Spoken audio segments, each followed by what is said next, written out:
कर लिया है वो आपके साथ जरूर खड़ा होगा। बाकी को तो आपने हिंदू बना दिया है। अभी मैं आढ़ा में बोलने गया था तो मैंने कहा कि एक छोटा सा भी अगर काम कर दो आप तो बड़ा आसान होगा मुल्क के ऊपर। हिंदुस्तान ये लफ्ज है अपनी तकरीरों से खत्म कर दो, लेकिन ये ठेका लिख दिया है। ये मुसलमानों के इजलासों में तकरीरों में आपने लगता है कि रजिस्ट्री करा रखी है कि हिंदुस्तान हम जरूर भूलेंगे चाहे कुछ और न बोलें।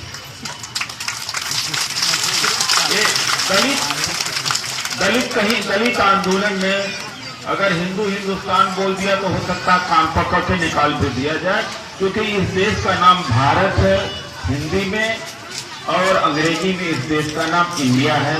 इस देश का नाम हिंदुस्तान नहीं है।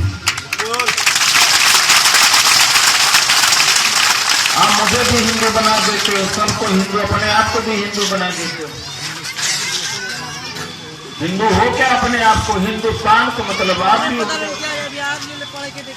जब ये छोटी छोटी बातों को आप नहीं इतने दिनों तक समझ पाए तो कसूर तो दूसरों का है भी, लेकिन आप भी अपने गिरावा में झांक के भी तो देखो। मसाइले हैं इस मुल्क में, लेकिन कुछ अपने गिरवा में भी झांक के आप देखो तो पता लगेगा। भारत नाम है हिंदी में, अंग्रेजी में नाम है इंडिया। और दूसरी बात है कि जो अम्बेडकरवादी है वो अपने आप को हिंदू नहीं कहता, भारतवासी कहता है। और हिंदू अहिर हो, कुर्मी हो, कोरी हो, कुशवाहा हो, मुसहर हो, धोबी हो, हिंदू तभी होता है जब मुसलमान से उसको लड़ाना होता है या वोट लेना होता है मुसलमानों के खिलाफ बोल करके, बाकी वो नहीं होता। अगर होता तो बेटी का संबंध होता, जैसे हम पिताजी ने कहा कि मैं दुसाध जात का हूं, भूमहार के बेटे या बेटी से शादी करने के लिए तैयार हूं, भाई मैं भी हिंदू वो भी हिंदू, मानेंगे वो? गर्दन उतार देंगे। इसलिए आप लोग बराए मेहरबानी हिंदू सबको न बनाइए। आपके बड़े बड़े नेता यही काम करते रहे, छोटी सी चीज का ध्यान नहीं दे पाते हैं। दूसरी बात है कि धीरे धीरे ये पूरे आपके स्ट्रगल का, आंदोलन का चेहरा एक मुसलमान चेहरा उभर करके आ गया, जो कि गलत है, अच्छा नहीं है देश के लिए, आपके लिए भी, मुल्क के लिए भी। आप उसके साथ कभी खड़े हुए नहीं, दलित के साथ तो टाइम लगेगा। आप सही बात बताऊं, आप जमींदारों के साथ तो बैठ उठ लेते थे, शादी विवाह में आप उन्हें भी बुला लेते थे और आपको वो भी बुला लेते थे। तो 20 साल, 25 साल, 30 साल पहले के बिहार और भारत को देखो तो न्योता भी नहीं जाता था दलित को, अलग पात में खिलाया जाता था। तो दोस्ताना आपका लगभग उन्हीं के पास था, उन्हीं के साथ था। आज भी दोस्ताना आपका गाढ़े बगाहे उन्हीं के साथ। आप उसी जाति के नेता को बुलाते हो अपने मंच पर बोलने के लिए, जो जाति के बल पर आरएसएस और भारतीय जनता पार्टी इस देश में हुकूमत कर रही है। आप उन्हीं को बुलाते हो। मैं ज्यादा खुलासा नहीं करूंगा इसके। वो अपने जाति में भी जाके समझाएं और आकर के हाँ कहेंगे कि गरीब और अमीर की लड़ाई है। मैं नहीं कहता ये गरीब और अमीर की लड़ाई है, गरीब अमीर की भी लड़ाई है तो जात की भी लड़ाई है। सवर्ण चाहे गरीब हो चाहे अमीर हो, वोट एक ही जगह डालता है। तब कौन सी जात की लड़ाई है? गरीब अमीर की लड़ाई है।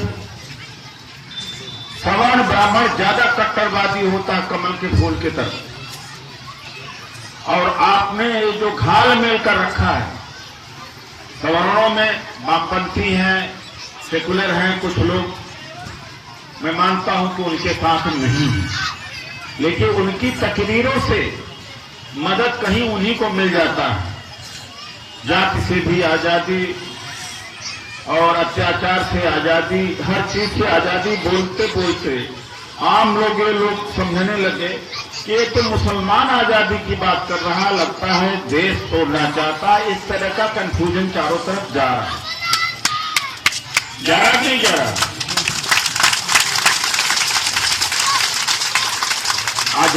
हमें भी चाहिए आजादी, छुआछूत से आजादी, गरीबी से आजादी, भूखमरी से आजादी, बोलो। लेकिन जैसे आम और चीजें बोलते हो, इसको बोलो। अब यही आपने पूरा करना शुरू कर दिया तो हर जगह ये लगता है कि ये मुस्लिम समाज इस देश की बंटवारा की बात कर रहा है। दूसरा, जो चेहरे देखते हैं, आपको देखते हैं, तो जो राजनीतिक व्यक्ति नहीं है, चाहे जिस बिरादरी जाति और बिरादरी का है, राहजन है, रास्ते में जो चल रहा है, वो कहता है अरे मुसलमानों का कोई मामला जरूर है। अच्छा, मोदी के खिलाफ खड़े हुए हैं, भले आपका दुश्मन नहीं है, इसलिए इसका चेहरा बदलने की जरूरत है। ये लगे न कि मुसलमानों का है, दलित भी होना चाहिए, पिछड़ा भी होना चाहिए। ये आपको फौरन करना पड़ेगा। और ये जो जिस हाल में आंदोलन चल रहा है, इस आंदोलन की शक्ल बदलना पड़ेगा। जब मैं हाल में आरक्षण के ऊपर 2 बड़े सभाएं किया। 7 फरवरी 2020 को सुप्रीम कोर्ट में उत्तराखंड की भारतीय जनता पार्टी की सरकार ने कहा कि संविधान मौलिक अधिकार है और उसमें दलित और पिछड़ा, आदिवासी तीनों शामिल। और पिछड़ों में जो पिछड़ों को कोटा मिला है आरक्षण में, उसमें लगभग 70% मुसलमान की भी आबादी शामिल है। लेकिन उसकी क्या कभी लड़ाई आपने लड़ा? आपको पता ही नहीं। हमने शाहीन बाग के तमाम लोगों को लिख करके कहा कि आप हमारे इस लड़ाई में आइए, हालांकि हमारी ही नहीं है, लेकिन आए नहीं। आप कैसे उम्मीद करते हो कि आएंगे? इसलिए मैं बड़े सावधानी से कह के यहां जा रहा हूं। टाइम लगेगा क्योंकि आप उनकी लड़ाई में गए ही नहीं कभी।